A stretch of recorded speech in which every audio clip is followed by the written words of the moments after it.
नमस्कार मित्रांनो, कसे आहात? आज मी तुम्हाला इथे मजेशीर गोष्ट सांगणार आहे बर का. ऐकणार ना सगळे? गोष्ट आहे थंडगार दुनियेतली. अहो म्हणजे हिमालय, अटलांटिका तिकडची नाही बर का. ही गोष्ट आहे फ्रीजच्या दुनियेतली.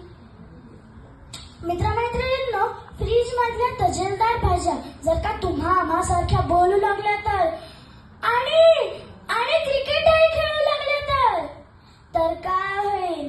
ऐकायचं? ऐका तर मग.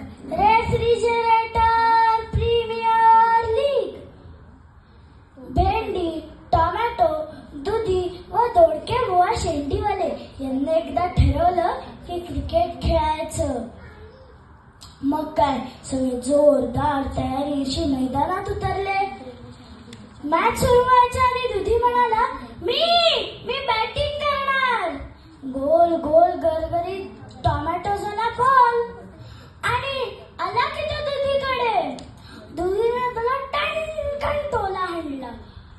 आला टोमॅटो की मार टोला, आला टोमॅटो की मार टोला, असं दुधीचं सतत सुरू होतं. दुधीने जोरात टोला हाणला आणि टोमॅटो गेला एका लाल मोठ्या बटनावर आणि आदळला. मग काय, टोमॅटोला झाली जखम आणि बटणही फिरलं गरकन. अचानक तिथलं सारं वातावरणच बदलून गेलं. हळूहळू थंडी वाढायला लागली आणि काय, सगळ्या भाज्या कुडकुडायला लागल्या.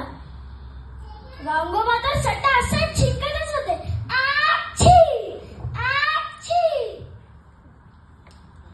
तेवढ्यात आले पालक बुवा शक्तिमान. म्हणाले, काय झालं? भेंडीताईने सर्व हकीकत सांगितली. भेंडी म्हणाली, आता याच्यावर काय उपाय? पालक बुवा म्हणाले, चला अद्रक वाकडे तिकड्यांकडे, ते टोमॅटोची जखम बरी करून देतील.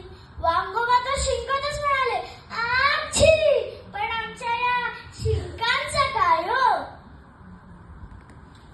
त्याचा पण आहे उपाय त्यांच्याकडे. सर्दी खोकल्यासारखे आजार तर त्यांना पाहूनच पळून जातात. चला त्यांच्याकडे. सगळे गेले अद्रकराव वाकडे तिकड्यांकडे. अद्रकराव वाकडे तिकडे म्हणाले, थांबा, मी सगळ्यांना आलेपाक देतो, म्हणजे तुम्हाला तरतरी येईल. आलेपाक खाऊन झाल्यावर सगळ्या भाज्यांना थोडी तरतरी आली. टोमॅटोच्या जखमेला मलमपट्टी करून झाल्यावर ते थंडीवालं बटण बंद करायचं होतं. गाजरोबाची शिडी केली.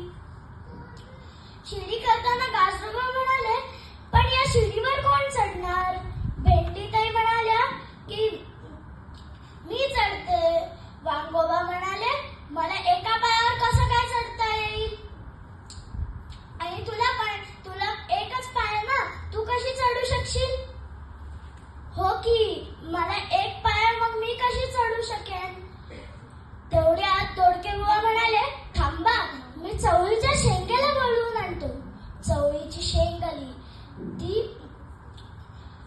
ती शिडीवर तरा तरा